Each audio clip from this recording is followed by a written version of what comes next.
জি, যশোরের শার্শা উপজেলার জামতলা বাজারের সাদেক মিষ্টান্ন ভাণ্ডারের বিখ্যাত সাদেক গোল্লা, যেটা যশোরের ভিতরে খুবই বিখ্যাত এবং সারা বাংলাদেশ জুড়ে এটার নাম আছে। আর সেই নাম সুনামের কারণে আপনি আজকে গাজীপুর থেকে চলে আসলেন যশোরে।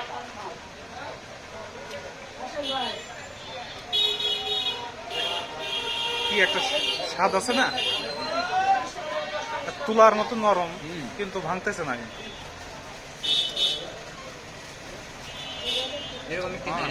গরম গরম সেই সাথে একেবারে গরম ইনস্ট্যান্ট তৈরি করছে, আর এটা স্বাদই অন্যরকম।